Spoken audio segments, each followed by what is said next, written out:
After 10 years helping build my husband's family company, he joined his father to throw me out like I was nothing. His mother laughed in my face, calling me useless, while his father smirked and said I was lucky they tolerated me this long. I went back to odd jobs, feeling small, embarrassed, and crushed. Then a quiet client reminded me the old shares were still mine. When I saw their value, $47 million, I froze. "You were always useless, Harper." Isabella Whitmore said it with a laugh. Not cruel, not angry, just matter of fact. Like she was commenting on the weather. Like 10 years of my life meant nothing. I sat there in that restaurant, rain hammering against the windows, and felt the velvet box dig into my palm. Inside was a necklace I'd spent 3 months saving for. Our initials intertwined. Custom designed by a jeweler in Brooklyn who'd listened to me talk about Lucas for an hour while sketching ideas. 10-year anniversary. I thought he planned something special. Something romantic. I'd been so stupid. The envelope sat between the salt and pepper shakers. 3 months' salary. That's what a decade of my life was worth to the Whitmore family. 3 months. James Whitmore cleared his throat again, that sound that always meant the conversation was over. "We'll need your key card and laptop by Monday morning. Security will escort you out." Security. Like I was a thief. Like I hadn't built half of what they were celebrating.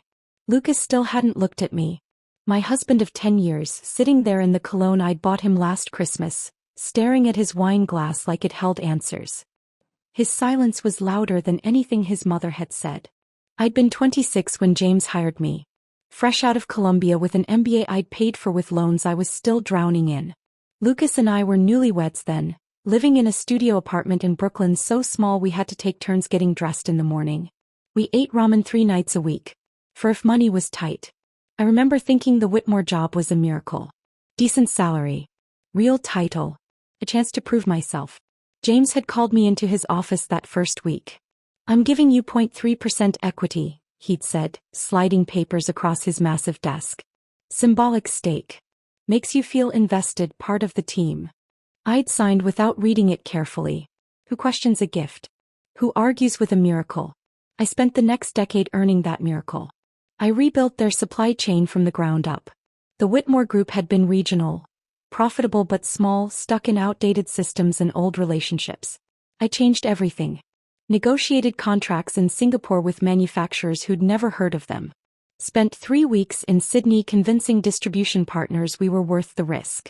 Implemented automation systems that cut their operational costs by 37%. 37%. I still remember the number because James had framed the report and hung it in his office. "This is what excellence looks like," he told the board. Not Harper's excellence. Just excellence. Like it had manifested from thin air. I missed our 5th anniversary because I was in Seoul finalizing warehouse contracts. Lucas had been understanding. "You're building our future," he'd said on the phone, his voice fuzzy across 12 time zones. "We'll celebrate when you get back." We never did. There was always another deal, another crisis, another late night that bled into early morning. Marcus, Lucas's younger brother, the golden child, spent those same years finding himself. Prague galleries. Bali yoga retreats. A brief stint at an art school in Florence that James paid for without blinking. "He needs time to discover his passion," Isabella would say at family dinners, her voice warm with indulgence. When Marcus finally joined the company 2 years ago, it was with a director title and a corner office. No rebuilding supply chains. No missed anniversaries. Just a nameplate and a sense of entitlement. I'd worked until 3 in the morning in windowless offices while Marcus posted Instagram photos from Santorini. I'd negotiated billion-dollar deals while he posted Instagram photos from Santorini. I'd built their empire while he found himself. And now he was chief operations officer. "This isn't about performance," James said, his voice cold and measured. Clinical. Like he was discussing quarterly projections, not dismantling my entire life. "It's about vision. About leadership. About family." Family. The word I'd been chasing for 10 years. The word that had kept me working those late nights, missing those anniversaries, sacrificing everything because I thought if I just worked hard enough, proved myself thoroughly enough, I'd finally belong. Isabella leaned forward, her designer perfume reaching me across the table. "You married into the family, Harper. There's a difference. You were always an employee. A very dedicated employee certainly, but an employee nonetheless. I looked at Lucas then. Really looked at him. Waiting for him to say something. Anything. Waiting for him to defend me, defend us, defend the 10 years we'd built together. His jaw was tight. His knuckles white around his wine glass. But he said nothing. The Melbourne deal, I managed, my voice sounding distant to my own ears. That deal alone was worth $2 billion. I just closed it last month. Company accomplishment, James said dismissively. Team effort. Team effort. I'd spent 6 months on that deal. 6 months of 18-hour days, video calls at midnight, presentations refined until they were perfect. I'd negotiated every term personally. But it was a team effort. How long? I asked Lucas directly. How long have you known? He finally looked at me then. His eyes were red-rimmed. Guilty. 6 months. 6 months. I was in Seoul. While I was pulling all-nighters to make them proud. While I was shopping for an anniversary gift I couldn't afford, he'd been sitting in meetings planning my execution. The severance is generous, one of their lawyers interjected. I hadn't even noticed him sitting at the far end of the table. 3 months' salary, benefits extended for 6 months. We're being more than fair. More than fair. For 10 years of my life. For building their billion-dollar empire. For missing my own life because I was too busy building theirs. Isabella's smile was thin, satisfied. You should be grateful, really. We gave you opportunities you'd never have gotten elsewhere. A scholarship girl from nowhere. We treated you like family. Like family. Not as family. The distinction was surgical. I stood up. The chair scraped against expensive flooring, too loud in the careful quiet of the restaurant. Other diners glanced over, then quickly away. I need air. Harper. Lucas started, finally finding his voice. Don't. The word came out sharper than I'd intended. Don't say anything. You've said enough. Or rather, you've said nothing for 6 months, which says everything. I walked out of that restaurant into the rain without a coat. The velvet box was still in my pocket. The necklace with our intertwined initials, the custom design, the 3 months of sacrificed lunches. I'd been so careful choosing it. So sure it meant something. The rain soaked through my blouse within seconds. Cold October rain that felt appropriate somehow. Like the city was washing something away. Or maybe washing me away. Erasing me the way the Whitmores had just erased a decade of my work. I stood on the sidewalk, water streaming down my face, mixing with tears I didn't remember, starting to cry. And Isabella's words echoed in my head. Not the cruelty of them, I'd heard worse. But the casualness. The ease with which she'd dismissed me. You were always useless, Harper. I would remember those words. I would carry them. And eventually I would prove her wrong. But that night, standing in the rain, I had no idea how. I don't remember getting back to Maya's apartment that night. Just fragments. The subway platform, fluorescent lights buzzing overhead. A homeless man asking for change I didn't have. The smell of rain-soaked concrete mixing with car exhaust. My hands shaking so badly I couldn't unlock Maya's door on the first try. She was waiting up. Maya had always been like that. The friend who showed up, who stayed, who didn't need explanations. We'd been roommates at Columbia back when life felt manageable. Back when problems had solutions and hard work actually mattered. I made tea, she said, not asking what happened. She could see it written all over me. I sat on her couch, the couch that would become my entire world, and finally opened my mouth. They fired me. At dinner. Anniversary dinner.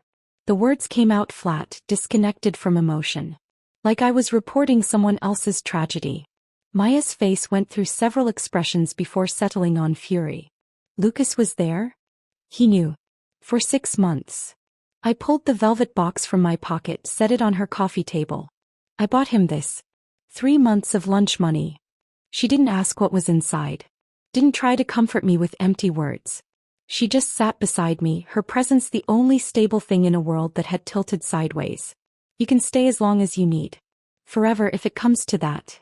3 days later, I was still staring at her ceiling at 4 in the morning. The water stains looked like continents. Maps to places I'd never visit. Places I'd sacrificed visiting because there was always another contract to negotiate. Another crisis at Whitmore that needed my attention. My phone buzzed on the coffee table. Lucas's lawyer. The divorce papers had been filed. I scrolled through the documents with numb fingers. He was keeping everything. The apartment in Chelsea we'd saved 3 years for. The car I'd made half the payments on. Even the furniture we'd picked out together. The couch we'd argued over in West Elm. The dining table his mother hated but we'd bought anyway because it was ours. I signed everything without reading it twice. Maya tried to stop me. Harper, you're entitled to half. Community property. You don't have to just give. I don't want anything that connects me to them. My voice came out harder than I'd intended. Nothing. Let him keep it all. She backed off, recognizing something in my tone that meant the conversation was over. Day 5 brought more paperwork. Benefits termination. 401k dissolution. The systematic dismantling of a decade, reduced to forms requiring my signature. I signed them all sitting at Maya's kitchen table, her cat watching me with judgment I probably deserved. You need to eat, Maya said that evening, setting down a plate of pasta I hadn't asked for. You haven't eaten anything real since Thursday.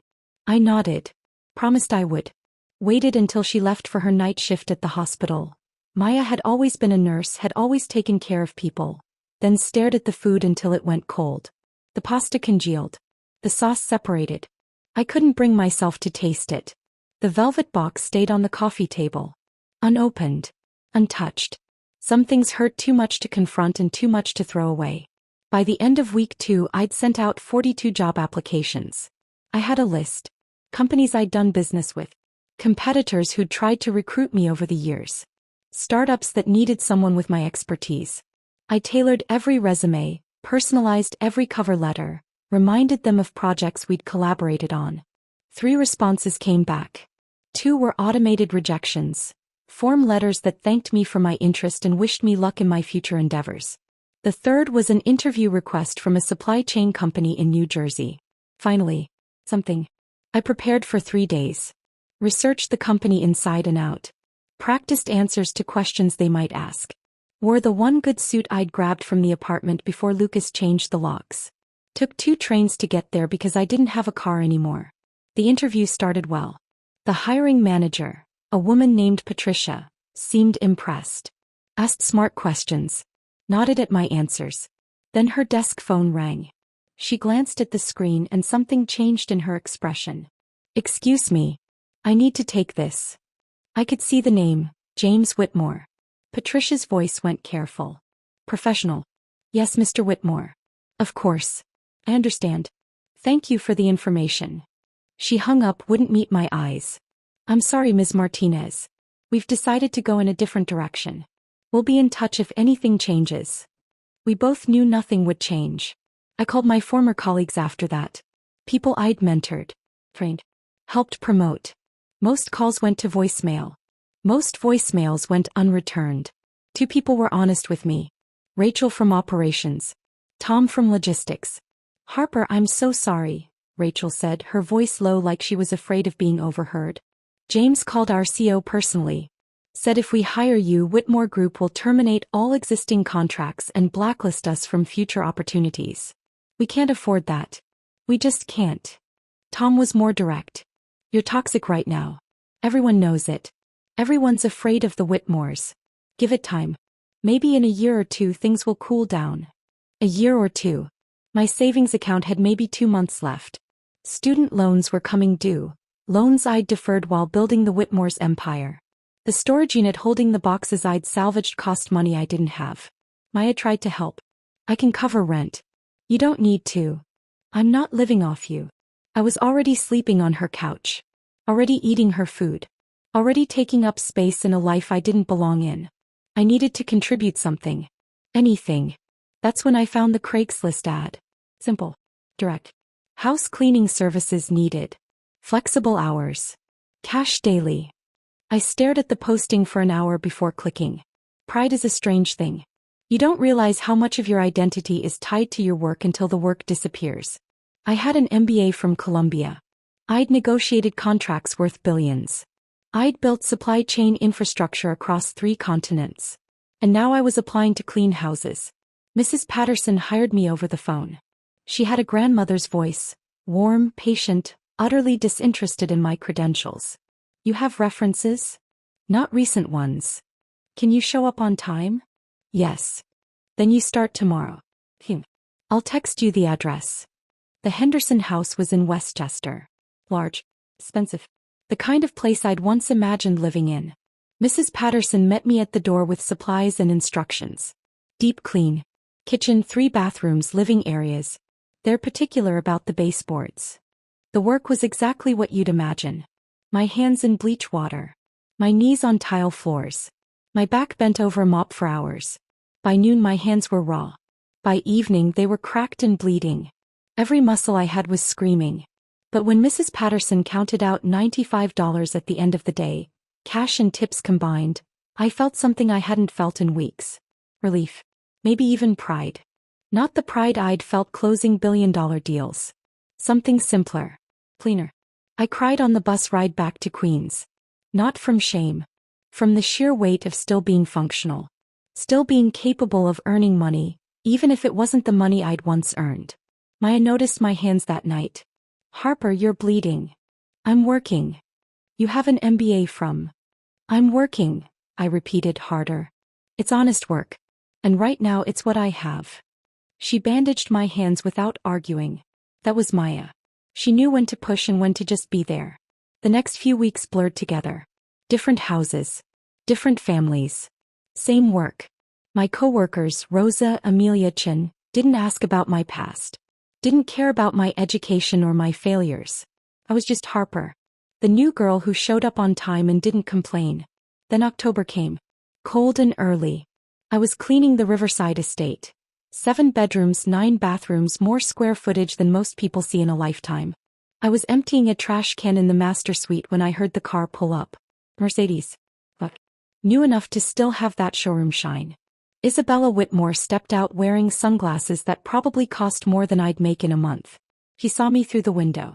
I watched her face change, surprise giving way to something else. Satisfaction maybe. Vindication.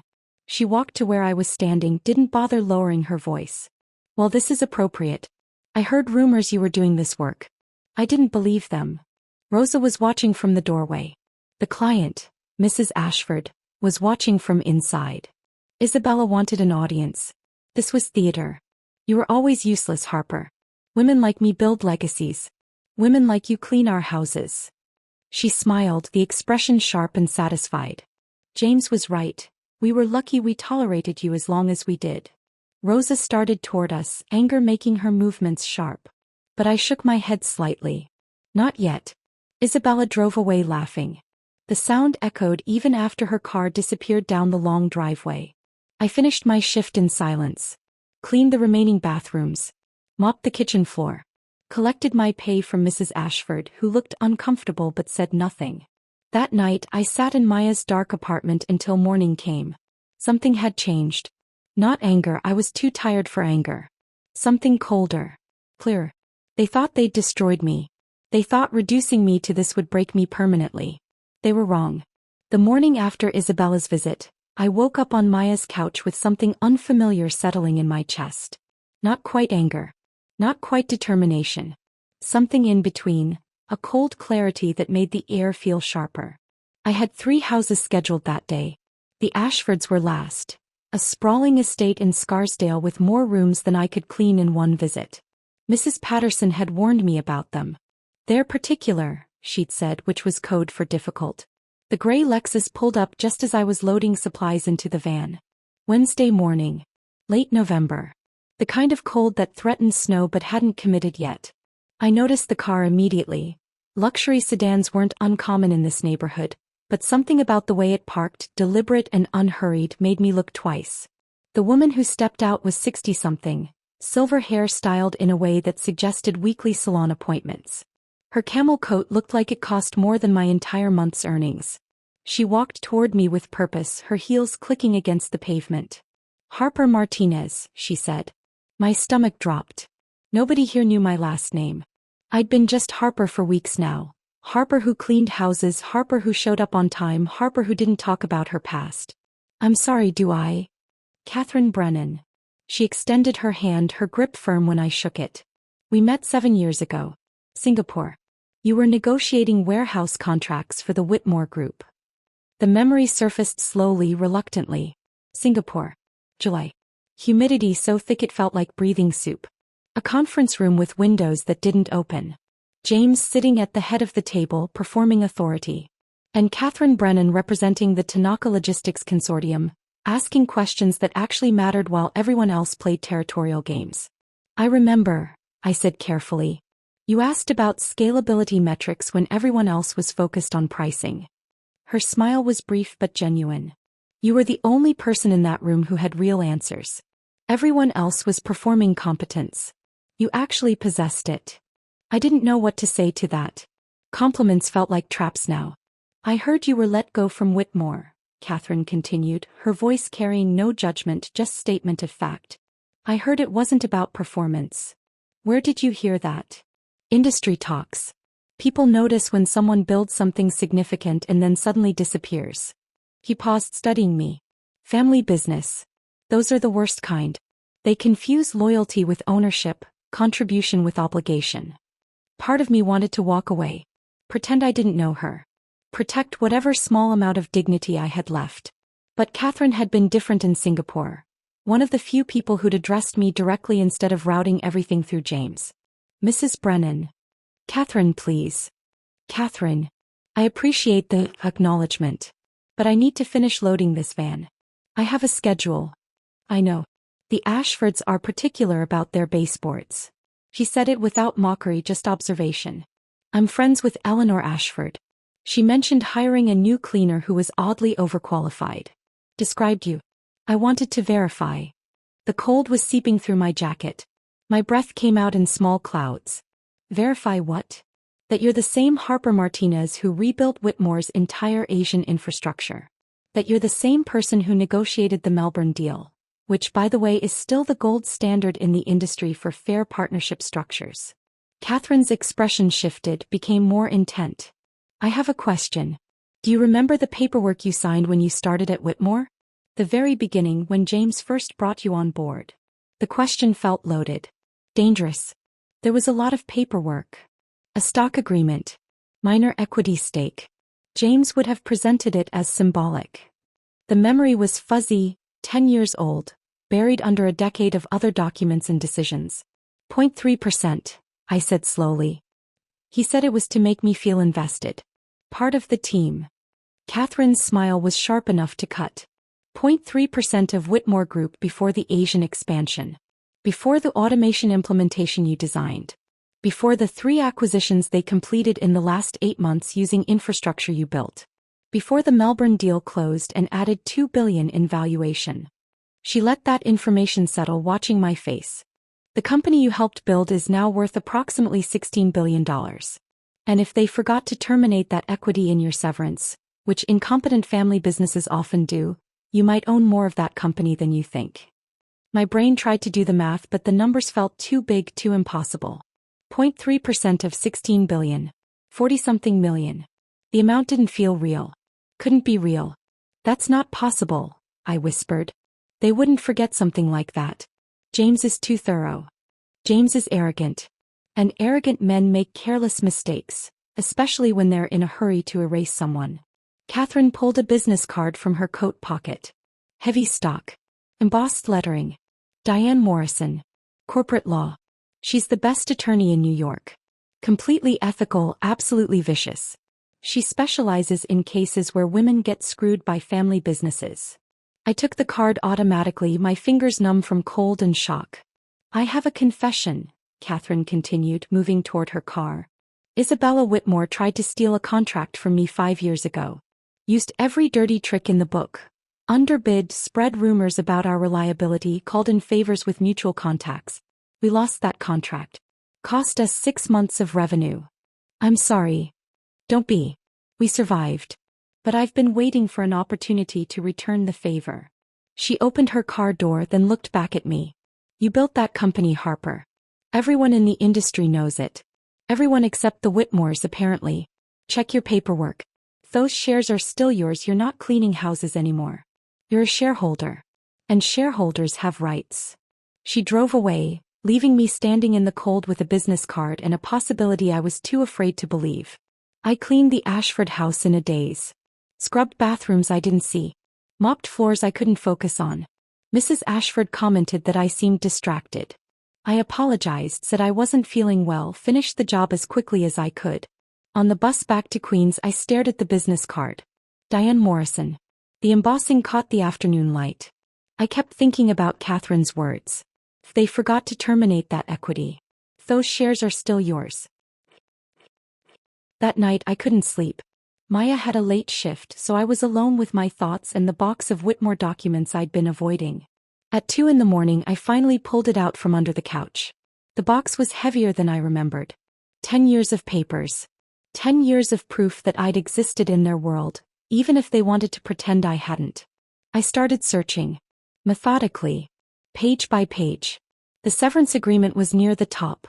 3-month salary, benefits extended for 6 months, non-compete clause, confidentiality requirements. No mention of equity. Divorce settlement. Lucas kept the apartment, the car, the savings account we'd built together. I kept my student loans and my clothes. No mention of shares. NDA. Couldn't discuss proprietary information, couldn't disparage the company, couldn't reveal trade secrets. Nothing about stock ownership. Intellectual property transfer. All work product belonged to Whitmore Group. All innovations and systems I'd developed became their property. But nothing about equity termination. Benefits termination letter. 401k dissolution forms. Health insurance cancellation. Nothing. Nothing. Nothing.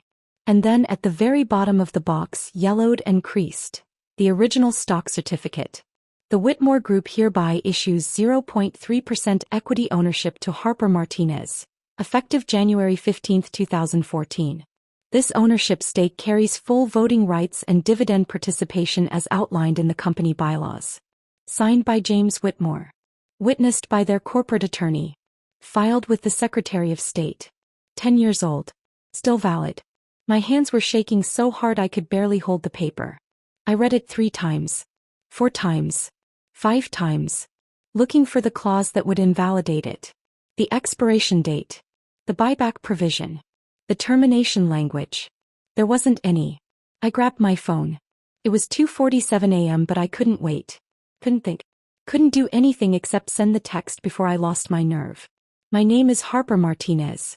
Catherine Brennan gave me your card. I need to know if I still own part of the company that destroyed my life. The response came back in under 2 minutes. Come see me tomorrow. 9 a.m. Bring everything.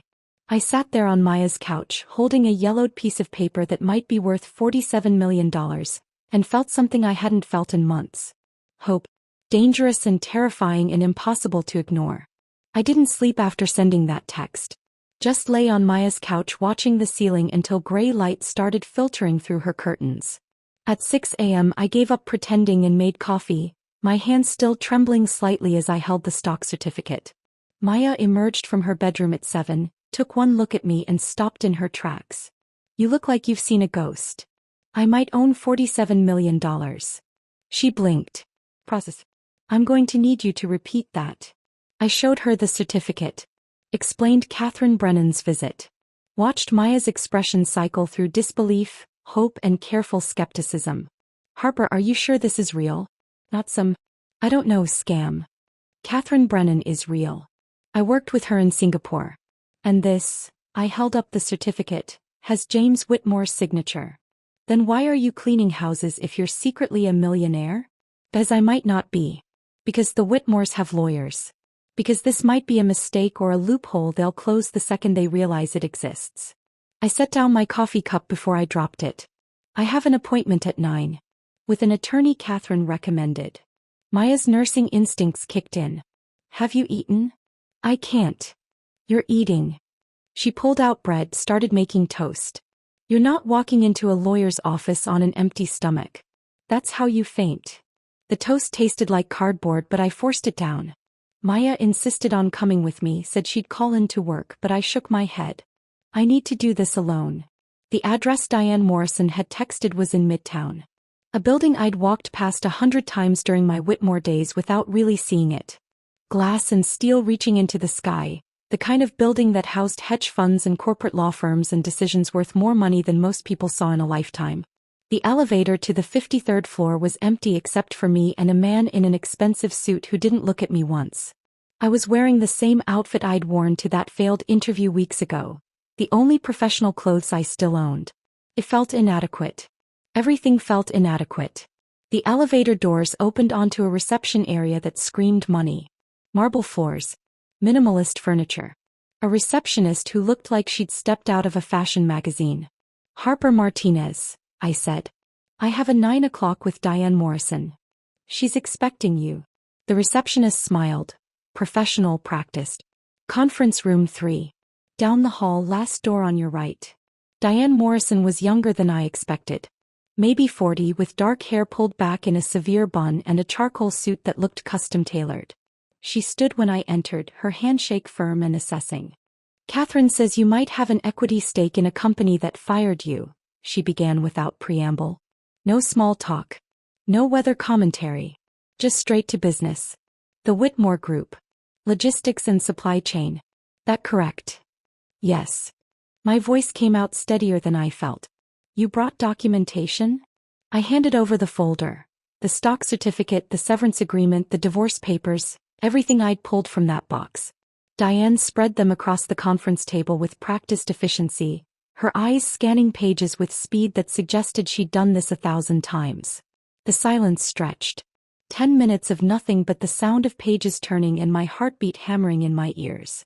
I became acutely aware of how I looked. My cleaned but worn clothes, my hands still rough from cleaning chemicals, the exhaustion that had become my default state. Diane didn't seem to notice. Or if she did, she didn't care. Finally, she looked up. This is legitimate. Properly executed. Filed with the Secretary of State. 0.3% equity, no expiration, no buyback clause, no forfeiture language. She tapped the stock certificate. It's clean. I released a breath I didn't know I'd been holding. And the severance agreement? Diane flipped through those pages again, her expression shifting into something that might have been satisfaction. Doesn't mention it. Not once. They covered intellectual property, non-compete clauses, confidentiality agreements.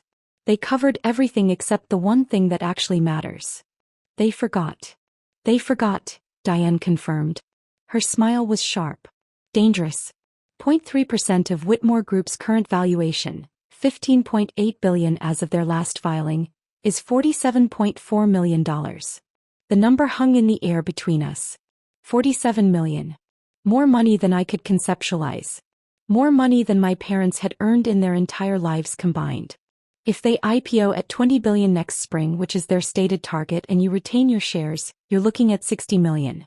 If the stock performs as analysts are predicting, possibly $120 million within 3 years. The room tilted slightly. I gripped the edge of the conference table.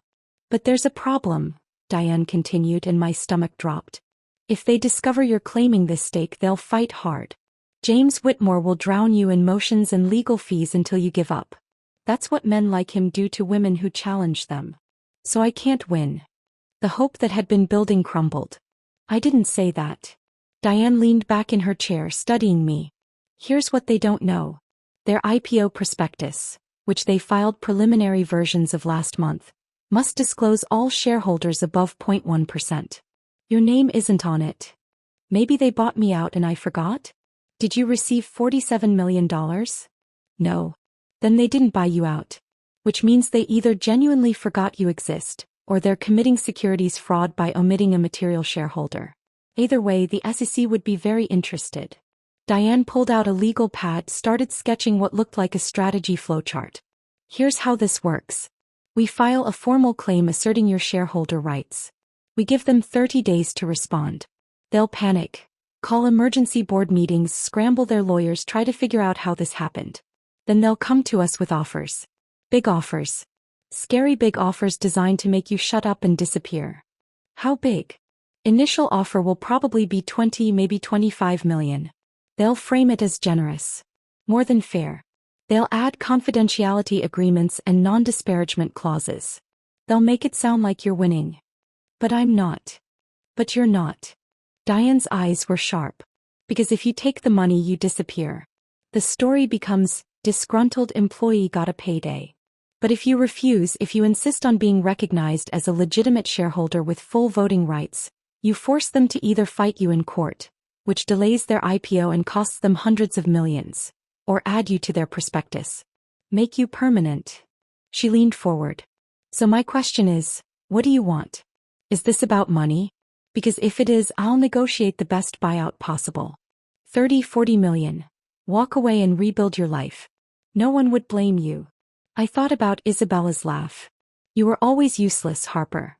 I thought about Lucas sitting silent while his family destroyed me. I thought about James's cold dismissal, his certainty that I was nothing without them. I want them to know they were wrong, I said quietly. I want proof. Not money. Proof.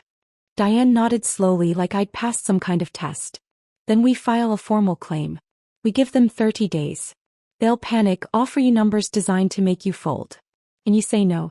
We negotiate only for recognition as a legitimate shareholder with full voting rights.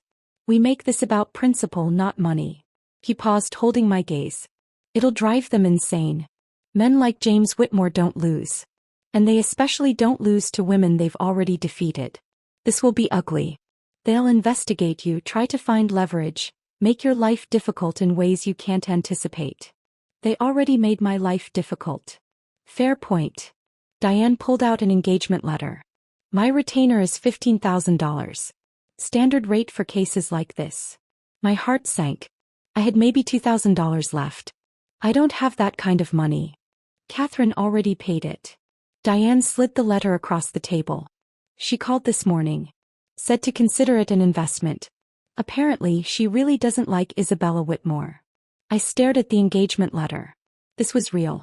This was actually happening. If I sign this, there's no going back? If you sign this, we're going to war. Diane's expression was serious. And wars are messy. But wars can also be won. Your choice. I picked up the pen. My hand was steady when I signed. Good. Diane gathered the papers. I'll file the claim Monday morning. By Monday afternoon, your life is going to get very interesting. I left her office feeling lighter than I had in months. Not because of the money, the number still didn't feel real. But because someone believed me. Someone looked at what the Whitmores had done and said it was wrong. Maya was waiting when I got back to her apartment, had taken the day off after all. Well, we're filing a claim. For $47 million? For recognition. For proof. I sat down on the couch, suddenly exhausted. Maya, what if this doesn't work? What if they find a way around it? Then you're exactly where you are now. Cleaning houses. Sleeping on my couch. Surviving. She sat beside me. But Harper, what if it does work? What if you win? I didn't have an answer for that. Winning felt too dangerous to imagine. That weekend I tried to prepare myself for what was coming. Diane had filed the claim Monday morning. By Monday afternoon she'd said my life would get interesting. He was right. The first call came at 2:47 p.m. I was cleaning the Morrison house in Yonkers, ironically no relation to Diane, when my phone started buzzing. Marcus's name flashed on the screen. I let it ring through to voicemail. The second call came 3 minutes later. Marcus again. Then a number I didn't recognize. Then another unknown number. By 3 o'clock my phone had buzzed 17 times. I excused myself, told Mrs. Morrison I needed to take a call, and stepped into her backyard. Clicked on the first voicemail. Marcus's voice was tight with barely controlled fury. Whatever game you're playing, it needs to stop. You signed a severance agreement. You have no claim to anything. Call me back immediately. Delete. The second voicemail was James. Colder. More measured. This is highly inappropriate, Harper. We treated you fairly, more than fairly. Your severance was generous. This claim is frivolous at best, malicious at worst. I expect to hear from you or your counsel by end of business tomorrow. Delete. The third was Lucas. Harper, please. Please call me back. My father is losing his mind. Marcus is threatening to sue you into oblivion. It's chaos here. We need to discuss this like adults. Please. Like adults. As if they'd been adults when they'd planned my firing over 6 months. As if they'd been adults when they'd humiliated me at that anniversary dinner. I deleted every voicemail without listening to the rest. Turned off my phone. Finished cleaning the Morrison house in silence. Diane texted that evening. *17 missed calls from Whitmore-affiliated numbers. Perfect. Let them panic. Desperation makes people stupid. *. Tuesday brought more calls. Wednesday, an email from their corporate counsel demanding I cease and desist from making fraudulent claims against the Whitmore Group. Diane forwarded it to the SE. Thursday afternoon they agreed to meet. I arrived at Diane's office 30 minutes early. Sat in the same conference room where I'd first signed the engagement letter and watched the elevator numbers climb on the display screen in the lobby. My heart hammered with each ascending floor. 51. 52. 53. The elevator doors opened and James emerged first. He looked exactly as I remembered, commanding, authoritative, furious beneath a veneer of control. Marcus followed, his expression somewhere between smug and panicked. Then their chief counsel, a man I'd met once or twice during my Whitmore years. Two outside attorneys I didn't recognize, both carrying briefcases like they were weapons. And then Lucas. He looked smaller than I remembered. Tired. His suit hung differently on him like he'd lost weight. Our eyes met for half a second before he looked away and I felt something twist in my chest. Not love. Not anymore. But the ghost of it. The memory of what we'd been before his family destroyed us. James didn't sit. Stood at the head of the conference table like he was running a board meeting. This is unnecessary, Harper. That equity stake was a courtesy. A gesture of goodwill when you joined the company. This claim is frivolous and frankly insulting. Diane's voice was ice. The claim is legally valid. The equity was never terminated. Your severance agreement doesn't mention it. The divorce settlement doesn't mention it. There's no paperwork anywhere that invalidates Ms. Martinez's ownership stake. You made a mistake, Mr. Whitmore. It happens. We're prepared to be reasonable, one of the outside attorneys interjected. We're prepared to settle. If you recognize Ms. Martinez as a shareholder with full voting rights, Diane finished. Yes, that would be a settlement we'd consider. $20 million, the attorney said. Final offer. Ms. Martinez can walk away, rebuild her life, and we can all move forward. The number hung in the air. 20 million. More money than I'd ever dreamed of having. More money than my parents had earned in their combined lifetimes. Security. Safety. Freedom. I looked at James. At Marcus. At Lucas, still refusing to meet my eyes. No, I said. The room went silent. Marcus broke it first. Are you insane? You're cleaning houses for minimum wage and you're turning down $20 million.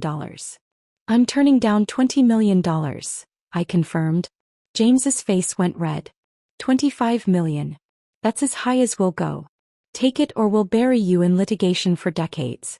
We have resources you can't begin to imagine. We'll fight this until you're drowning in legal fees. Diane leaned forward, her expression perfectly calm. Your IPO prospectus is due for final SEC filing in 6 weeks. Right now it's incomplete. You failed to disclose a material shareholder. Anyone holding more than 0.1% must be listed. That's securities fraud, Mr. Whitmore. The penalties are severe. The delays could be catastrophic. Your investors won't appreciate learning you omitted a shareholder worth $47 million. James's jaw clenched. I watched him calculate, saw the moment he realized Diane wasn't bluffing. Saw him understand that his options were narrowing. We need time to discuss this, he said finally. You have until Monday, Diane replied. After that we're filing with the SEC. They left in a storm of barely contained rage. All of them except Lucas, who lingered near the door. Harper. His voice was soft. Can we talk? Just for a minute. I looked at Diane. She nodded. Conference room 2 is open. Take your time. The smaller conference room felt suffocating. Lucas closed the door, ran a hand through his hair, a gesture I'd seen 1,000 times when he was stressed. I know you're angry, he began. I'm not angry. The words came out flat. True. I'm just done. This isn't you. Destroying my family's company. I'm not destroying anything. I interrupted. I'm claiming what's mine. What was always mine. Your father gave me that equity. I earned it. And then you all forgot about it when you decided I was disposable. We didn't forget. We just, he stopped, caught in the lie. You just what? Hoped I wouldn't notice? Hoped I'd be too broken to check. Lucas's face crumpled slightly. They'll fight you forever. Years of litigation. Your name in the media. Everyone will know your business. Everyone already knows my business. Your mother made sure of that when she found me cleaning houses. He flinched. I didn't know she was going to do that. But you didn't stop her. Just like you didn't stop your father from firing me. Just like you didn't stop any of it. I stood up, suddenly exhausted. I want them to tell the truth, Lucas. I want everyone who invests in Whitmore Group to know that I built what they're buying. That the Asian expansion was mine. That the automation systems were mine. That the Melbourne deal happened because of me. He'll never admit that. Then I keep my shares. I vote against every board decision. I attend every shareholder meeting. I become a permanent reminder of his biggest mistake. Lucas stood to move toward me, then stopped. Is that what you want? To spend the rest of your life fighting us? I want what I earned. My voice was steady. Clear. That's all I've ever wanted. He looked at me for a long moment. I'm sorry. For all of it. For not standing up for you. For letting them. Your apology doesn't change anything. I know. His voice broke slightly. I just needed you to hear it. He left without another word. I stayed in that conference room for 10 minutes, letting my heartbeat slow, letting the adrenaline drain away. When I emerged, Diane was waiting. You okay? I turned down $25 million. You did. Am I crazy? She smiled. Probably. But you're also right. And sometimes being right is worth more than being rich. That night, Maya made me repeat the entire story twice. You turned down $25 million. Everyone keeps saying that. Because it's insane, Harper. That's life-changing money. The shares are worth $47 million. More if the IPO goes well. If you get them. If they don't find a way to destroy you first. Maya wasn't being cruel, just practical. What if they do bury you in litigation? What if you spend years fighting and end up with nothing? Then I end up with nothing. Which is exactly what I have now. I looked at her. But at least I'll know I fought. At least I'll know I didn't let them erase me. Maya hugged me then. Hart, you're either the bravest person I know or the most stubborn. Can't it be both? My phone buzzed. Text from Diane. Asterisk, they want another meeting. Tomorrow. Without lawyers. Just James and you. Asterisk. I stared at the message. James wanted to talk. Alone. Without the safety of attorneys and conference rooms and witnesses. What do? I texted back. Your call. But if you go, I'd record it. New York is one-party consent. Whatever he says we can use. I thought about it. About facing James without armor. About hearing whatever he wanted to say when he thought no one else was listening. Set it up, I texted. Tomorrow afternoon. Maya looked at me. What now? Now I go face the man who destroyed my life and see what he has to say for himself. The meeting with James never happened. Friday afternoon, Diane called with different news. They refused the private meeting. Instead, they're filing a motion to dismiss your claim as frivolous. Her voice carried something between amusement and satisfaction. Which means they're panicking. People who are confident don't file motions on Friday afternoons hoping no one notices. What does that mean for us? It means we accelerate. I'm filing with the SEC Monday morning. 9 a.m. By noon, this becomes public record. I sat down on Maya's couch, phone pressed to my ear. Public. Public, Diane confirmed. Every news outlet that covers business will pick it up. Your name will be in headlines. The Whitmores won't be able to bury this quietly. I don't want to be in headlines. I know. But Harper, you also don't want to be erased. And right now those are your options. Go public or disappear. She paused. Sleep on it. But I need an answer by Sunday. I didn't sleep on it. I called her back Saturday morning. File it. Monday morning, I was scrubbing a bathtub in Bronxville when my phone started buzzing. Maya first. Then Catherine Brennan. Then numbers I didn't recognize. I ignored them all until Mrs. Patterson knocked on the bathroom door. Harper. There's a reporter outside asking for you. My stomach dropped. A reporter? Says she's from Bloomberg. Something about Whitmore Group. I finished the bathroom in a daze, collected my pay and left through the back door to avoid the reporter. Checked my phone in the car. 17 missed calls. 43 text messages. Maya's text was simplest. Turn on the news. I pulled up Bloomberg on my phone. The headline was stark. Whitmore Group IPO faces unexpected shareholder dispute. The article detailed everything. My role in building their Asian infrastructure. The Melbourne deal. The automation systems. The equity stake they'd forgotten to terminate. By the time I finished reading, Reuters had picked it up. Then Wall Street Journal. Then Business Insider. By evening I was trending on social media. Maya showed me her phone that night, scrolling through Twitter. Hashtag justice for Harper. Hashtag housecleaner. Thousands of comments. Tens of thousands. Women sharing their own stories. Fired after maternity leave, pushed out of family businesses, discarded by companies they'd helped build. You're a hero, Maya said, her voice filled with something like wonder. I'm not a hero. I'm just tired of being erased. But the attention was overwhelming. Reporters called my phone. Numbers I'd never given out but they'd found somehow. LinkedIn messages. Instagram DMs. Everyone wanted a comment, a quote, an interview. I ignored them all. The articles kept coming. Some were sympathetic, detailing my contributions to Whitmore Group, interviewing former colleagues who corroborated my work. Others were skeptical, suggesting I was an opportunist trying to exploit a technicality. Wednesday brought an article that changed things. Wall Street Journal interviewed former colleagues, including David Chin, Whitmore's former VP of Operations. Harper Martinez was the operational genius behind Whitmore's transformation, he told them. Everyone in the industry knows it. Everyone except the Whitmores, apparently. Letting her go was the stupidest decision James Whitmore ever made. I watched her negotiate the Sydney contract. She saved us $3 million by simply understanding the local logistics better than anyone else in the room. That's not luck. That's skill. My phone rang at 8 p.m. Unknown number. I almost didn't answer, but something made me pick up. Ms. Martinez? Victoria Chin. I'm the CFO of Meridian Holdings. I don't want to comment for any articles. I'm not a reporter. Her voice was warm, professional. I'm calling with a proposal. What if you didn't have to fight Whitmore for scraps? What if you could build something new? I sat up straighter. I'm listening. We're a private equity firm focused on logistics and supply chain investments. We've been watching the Whitmore situation with great interest. More specifically, we've been watching you. She paused. I'd like to discuss funding Martinez Global Logistics. $200 million in seed capital. You'd provide expertise and leadership. We'd provide resources.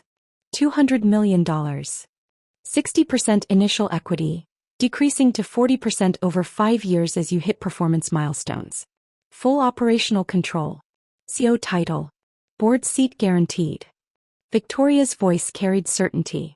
Ms. Martinez, you built Whitmore Group into what it is today. Imagine what you could build if you controlled it from the start. Why me? Because you're not just someone. You're a story. You're proof that talent matters more than pedigree, that hard work matters more than birthright. In an age where people are exhausted by dynasty and nepotism, you're something rare. A woman who earned everything and got screwed for it. She paused. That's not just good business, Ms. Martinez. That's justice. And justice sells. We met Thursday. Victoria's office was in a different building but same atmosphere. Glass, steel, money. Her team included analysts, operations specialists, market researchers. They'd done their homework. Known my track record better than I did. Had projections, market analyses, competitive strategies already mapped out. I read the term sheet 3 times. Called Diane, who reviewed it and called it remarkably clean. Friday afternoon I signed it. The announcement went out Monday morning. Martinez Global Logistics, backed by $200 million in private equity, launching in direct competition with Whitmore Group. Harper Martinez named CEO. Whitmore's stock dropped 4% in the first hour. Maya was at work when it happened, but she texted me a screenshot. You're trending again. But this time you're not the victim. You're the threat. He was right. The narrative had shifted. Articles that had been sympathetic now carried a different tone. Former house cleaner launches rival company. Whitmore dispute escalates to direct competition. Harper Martinez, from fired executive to CEO. My phone rang at 2 p.m. James Whitmore. I stared at his name on the screen, then answered. This is a declaration of war, he said. No greeting. No preamble. Just rage barely controlled. I tried to be reasonable. I offered you more money than you'll see in 10 lifetimes. But you chose this.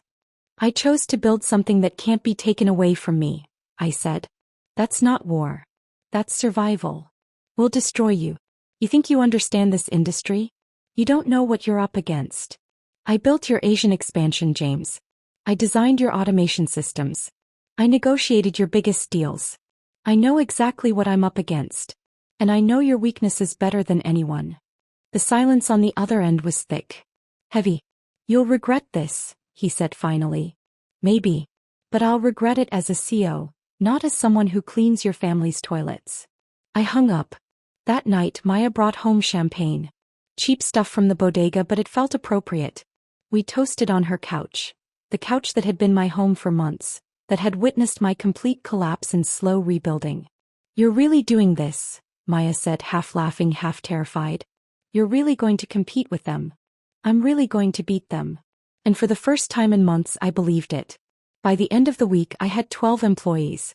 4 were former Whitmore workers who'd quietly resigned and reached out. They'd seen the articles. Seen the opportunity. Wanted to be part of something different. 3 were consultants with deep logistics experience who'd followed my career and wanted in. 2 were tech specialists Victoria had recruited. Young, hungry, brilliant. 1 was an HR director who'd left her corporate job because she was tired of working for companies with no soul. 1 was a CFO with 20 years of experience who said I reminded her of herself 30 years ago. And 1 was Marcus Chin. No relation to Victoria, he joked during his interview. My former operations manager at Whitmore. Why are you here? I asked him, genuinely curious. You had a good position. Marcus would have promoted you eventually. Marcus leaned forward. When Marcus Whitmore took over your role, he called a department meeting. Told everyone you'd been let go because you weren't family material. That you'd never really understood the business, that you'd gotten lucky with a few deals but lacked real vision. He paused. Half the room knew it was garbage. But the other half wanted to believe it. Because believing otherwise meant admitting they worked for people who destroyed talent out of spite. And you gave me my first promotion, Harper. Took a chance on me when I was just an analyst with ideas. Taught me everything I know about operations management. Stayed late helping me prepare for presentations even though you had your own deadlines. You met my eyes. I'm here because you deserve better than what they did to you. And because I want to help you prove them wrong. That moment, sitting in our temporary office space with 12 people who believed in me, felt like validation I hadn't known I needed. We were real. We were happening. And somewhere across the city, the Whitmores were realizing they'd made a terrible mistake. The first 6 months of Martinez Global were chaos wrapped in possibility. Beautiful, exhausting, terrifying chaos. We moved from temporary office space to a real building in Long Island City. 3 floors. Conference rooms with actual furniture instead of folding tables. A break room where people gathered and laughed. I hired an office manager who made sure we had coffee and printer paper and all the small things that make a company feel real. By March we had 30 employees. By May 60. By July, 87 people who'd chosen to bet on me, on the vision we were building together. Revenue projections had been conservative. Victoria and her team had estimated $40 million for our first year. By June we were tracking towards $73 million. Every client we landed felt like proof that we were real, that we could compete, that I hadn't been crazy to turn down $25 million. Meanwhile, across the city, Whitmore Group was struggling. Their IPO, originally scheduled for March, got delayed to May. Then to July. Investor confidence was shaky. The business press was asking questions. Why the delays? What was happening internally? Their Q1 earnings report, when it finally came, told the story. Declining margins in Asia. Problems with the Melbourne contract. The one I'd spent 6 months negotiating, the one I'd built on relationships and trust instead of just numbers. Turns out when you replace the person who built those relationships, the relationships deteriorate. Marcus Whitmore, golden child, art school graduate, the one who'd found himself while I built their empire, was failing. Publicly. Measurably. Forbes ran a feature in June, The Revenge of Harper Martinez, How a Fired Executive Built a Better Company. The article was brutal to the Whitmores, glowing about Martinez Global.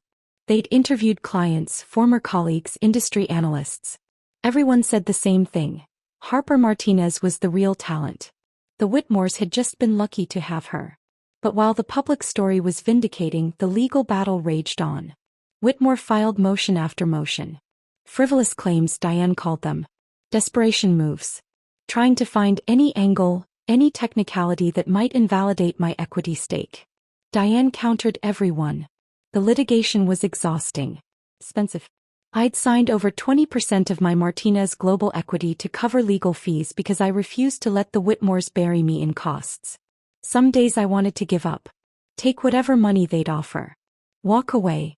Build my company without the distraction of fighting them. Maya would find me in my office at midnight staring at legal documents and ask if it was worth it. I'd remember Isabella's laugh. Her contempt. Her certainty that I was nothing. And I'd keep fighting. Tuesday morning in late July, Diane called. I was in a meeting with our operations team, reviewing expansion plans for the Southeast. Saw her name on my phone and excused myself immediately. Tell me, I said, stepping into the hallway. The judge just ruled. Diane's voice carried something I'd rarely heard from her. Pure, unfiltered satisfaction. Final ruling. Your equity stake is valid. All of it. 0.3% of Whitmore Group belongs to you, free and clear. I sat down on the floor right there in the hallway, my legs suddenly unable to hold me. Say that again. You won, Harper. Completely. Decisively. The judge rejected every single argument Whitmore made. Your equity is valid. Has been valid for 10 years. They never terminated it. They can't terminate it now. How much? Based on their most recent valuation, which they filed with the SEC last week, $47.4 million. She paused. Plus damages for bad faith litigation. The judge awarded you another $5.8 million to cover legal fees and lost opportunity costs. $53.2 million. The number didn't feel real. Couldn't be real. I'd been sleeping on Maya's couch 8 months ago. Scrubbing toilets. Making $95 a day. Harper, are you still there? I'm here. My voice came out rough. I need a minute. Take your time. But there's more. Diane's satisfaction deepened. The judge included specific language in her ruling. She said, and I'm reading directly, Whitmore Group's attempts to invalidate Ms. Martinez's equity stake constitute bad faith litigation designed to deprive Ms. Martinez of her lawful ownership interest. The evidence suggests a systematic effort to erase Ms. Martinez's contributions and ownership through intimidation and procedural abuse. She called them out. She eviscerated them. This ruling will be cited in corporate law classes for years. You didn't just win, Harper. You won in a way that makes them look petty and vindictive and incompetent. I closed my eyes, leaned my head back against the wall. They're going to offer a buyout. Within the hour, I'd guess. Do you want the money? It was the same question she'd asked months ago. Take the money and walk away. Rebuild. Move on. $53 million would set me up for life. I could expand Martinez Global without investors. Buy a real apartment. Never worry about money again. But I'd already built Martinez Global. Already proven I could succeed without them. The money didn't matter the way it once had. No, I said. I want the shares. The actual shares. I want my name in their prospectus. I want to sit in their annual meetings. You want them to see you. Every single time they celebrate success I built. Yes. Diane laughed. I was hoping you'd say that. I'll file the paperwork this afternoon. By tomorrow you'll be a registered shareholder. They'll have to add you to their IPO documents. They'll have to acknowledge you. The news broke within hours. My phone exploded again. Reporters, investors, former colleagues. I ignored most of them. But when CNBC called asking for an interview, Diane advised me to take it. Control the narrative, she said. Tell your story before they tell it for you. Jennifer Park was the anchor. Sharp, experienced, known for asking questions that made executives squirm. We did the interview live from CNBC's studios in Englewood Cliffs. Ms. Martinez, she began, you're now worth over $50 million. You're running a successful competitor to the company that fired you. Does this feel like vindication? The question was straightforward, but the answer wasn't. 6 months ago I would have said yes immediately. Vindication was exactly what I'd wanted. Proof. Validation. Evidence that I'd mattered. But sitting there, having spent 6 months building something new, something mine, the answer felt more complicated. It feels like clarity, I said finally.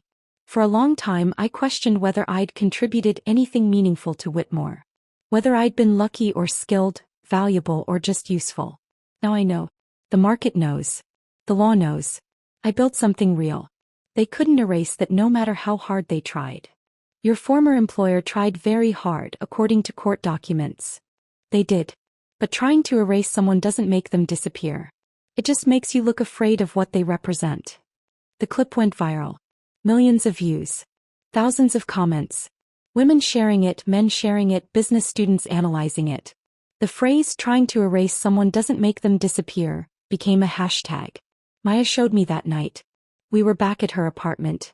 I still hadn't moved out, kept meaning to, but there was always something more urgent at work. "You're officially famous," she said, scrolling through Twitter. "Harper Martinez, business philosopher."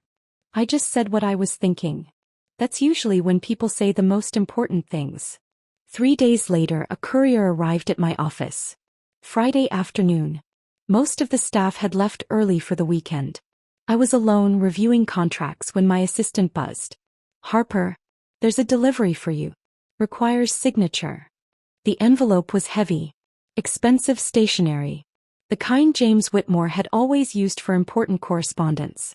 I signed for it, closed my office door and opened it carefully. Handwritten letter. 2 pages. His handwriting, I recognized it from a decade of memos and notes. "Harper, I'm writing this against the advice of my lawyers, my family and my better judgment. But some things need to be said directly, not through attorneys or press releases. You were right about the Asian expansion. About the automation systems. About the Melbourne deal. About how to treat employees, how to build partnerships, how to run a company with integrity instead of just authority. You were right about everything and I was too proud to admit it. When I brought you into Whitmore, I saw something I wished I'd seen in my own son. Talent, yes. But more than that, vision. The ability to see what needed to be done and the courage to do it even when it was difficult. I thought if I could shape you, mold you, maybe I could prove to myself that leadership is taught, not inherited. But the more successful you became, the more it exposed Marcus's inadequacies. And instead of dealing with that honestly, instead of acknowledging that my son wasn't suited for operations, I blamed you. Convinced myself you were the problem. That you were too ambitious, too aggressive, not family-oriented enough. Firing you was the worst business decision I've ever made. But worse than that, it was cruel. I knew what I was doing. Knew that terminating you without warning at a family dinner would destroy you. I wanted it to. Wanted to punish you for being better than my son. I don't expect forgiveness. I don't deserve it. I'm writing this only to say that you were right and I was wrong. About everything. And whatever success Whitmore Group achieved, you built the foundation. You were the architect. We were just the name on the door. James. I read it 3 times. Felt anger first, rage at his cruelty, at his calculated destruction of my life. Then sadness. For Lucas, for what we'd been, for the years I'd wasted trying to belong to a family that never wanted me. Finally, acceptance. This was as close to an apology as James Whitmore would ever give. As close to acknowledgement as I'd ever get. I folded the letter, put it back in the envelope and filed it away. James didn't need my response. He needed to live with what he'd done. And I needed to keep building what I'd started. The invitation arrived in September. Heavy cardstock. Embossed lettering. Formal. The Whitmore Group cordially invites shareholder Harper Martinez to attend the annual shareholder meeting. Waldorf Astoria. October 15th. 10 a.m. I stared at it for a long time. My name. Printed there officially. Shareholder Harper Martinez. Not employee. Not former anything. Shareholder. Maya found me holding it that evening. "Are you going?" "I don't know. Feels petty. Like I'm rubbing it in." "Harper, you own part of that company. You have every right to be there." She paused. "But you also don't have to go. You've already proven everything you needed to prove." I thought about that.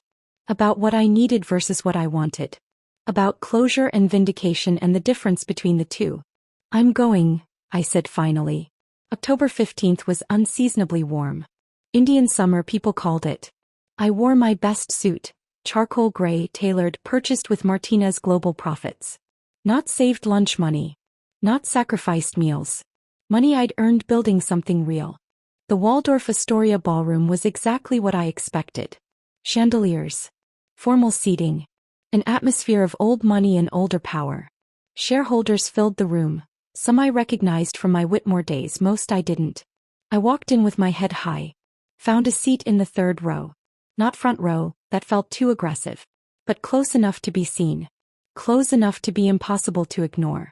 People noticed. Whispered to their neighbors.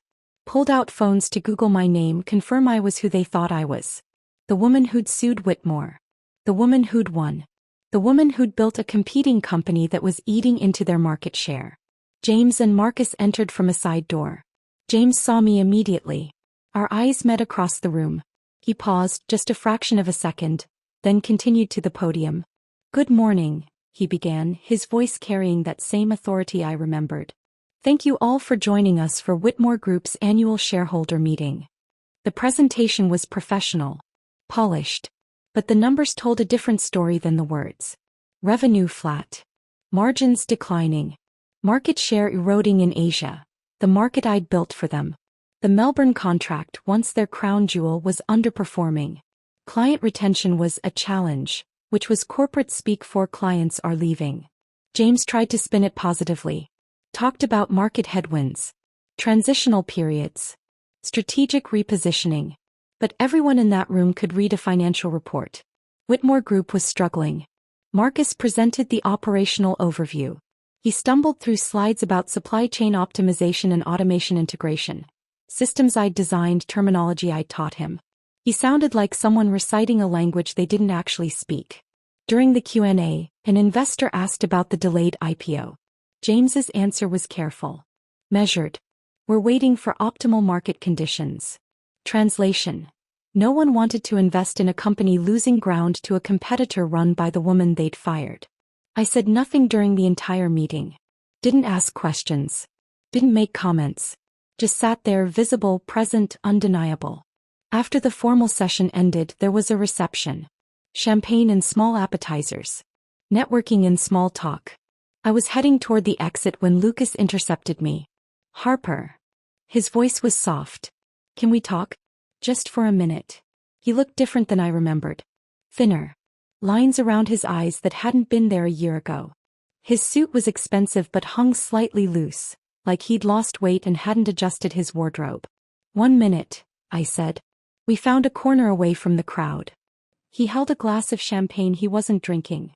"I read about your company," he started. "Martinez Global. The revenue numbers. The expansion. You did it. You actually built something incredible." "I built what I was always capable of building." "I know." He looked down at his glass. "I'm proud of you. I know I don't have the right to say that anymore. I know I lost that right when I sat there silent while my family destroyed you. But I am proud." I'd imagined this conversation so many times. Practiced what I'd say. How I'd make him feel small the way he'd made me feel small. But standing there looking at the man I'd loved for 12 years, I mostly felt tired. "I'm sorry," Lucas continued. "For all of it. For not standing up for you. For choosing them over us. For being too weak to do what was right." His voice cracked slightly. "You were the best thing in my life and I destroyed it because I was afraid of my father." "I know. Not I forgive you. Not it's okay. Just acknowledgement. The simplest truth." "Are you happy?" he asked. "With your company, your life? Are you happy?" I thought about that. About Martinez Global. About the team I'd built. About waking up each morning excited to go to work instead of dreading it. About building something fair and honest that didn't require cruelty to succeed. "Yes," I said. "I am." "Good. You deserve that." He started to say something else, stopped. "I should let you go. But Harper, thank you. For talking to me. For not," he gestured vaguely. "For not making this harder than it needed to be." I watched him walk away, disappearing into the crowd of shareholders and investors. Part of me felt sad for what we'd been. But mostly I felt relieved that I'd moved beyond needing his approval. I left the Waldorf and walked. Not back to my office. Not to my apartment. I'd finally moved out of Maya's place into a one-bedroom in Brooklyn Heights. I walked toward the East River. The same spot where I'd stood at 4 in the morning months ago, broken and trying to remember who I was. The same spot where I'd made promises to myself about surviving, about proving them wrong, about refusing to disappear. I pulled out the velvet box from my purse. I'd been carrying it for almost a year. The anniversary gift. The necklace with our intertwined initials. Custom designed by a jeweler who'd listened to me talk about forever while sketching hearts and loops. I opened it one last time. The necklace caught the afternoon sunlight, glittered like something precious and lost. Once it had meant everything. My marriage. My future. My belief that love and loyalty mattered. Now it was just metal and memory. I dropped it into the water. It made the smallest splash, barely a ripple, and disappeared beneath the surface.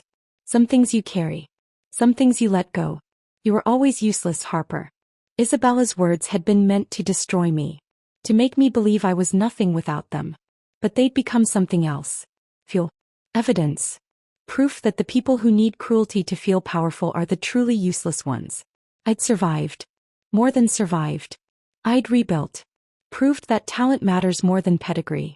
That hard work matters more than birthright. That being underestimated is sometimes the greatest gift because no one sees you coming. I stood there watching the river, feeling lighter than I had in years. My phone buzzed.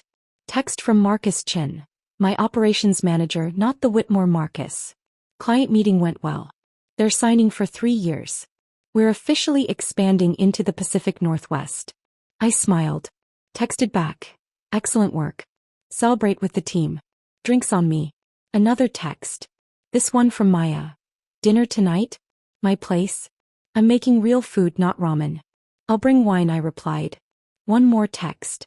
Victoria Chin from Meridian Holdings. Board meeting next week. Prepare to discuss Series B funding. Your growth metrics are exceeding projections. Well done, Harper. I walked back toward the office, toward the life I'd built from nothing. Past tourists and street vendors and people rushing to meetings that mattered and meetings that didn't. Past buildings I'd once worked in, restaurants I'd once eaten at with Lucas, streets I'd once walked as someone else entirely. 5 years have passed since that shareholder meeting. Martinez Global Logistics is worth $1.2 billion now. We have offices in 12 cities. Partnerships across 4 continents. A reputation for treating employees like humans instead of resources to be extracted and discarded. Whitmore's IPO happened eventually. Underperformed expectations. Their stock struggled. James retired 18 months later. Marcus stepped down after 3 years of declining performance.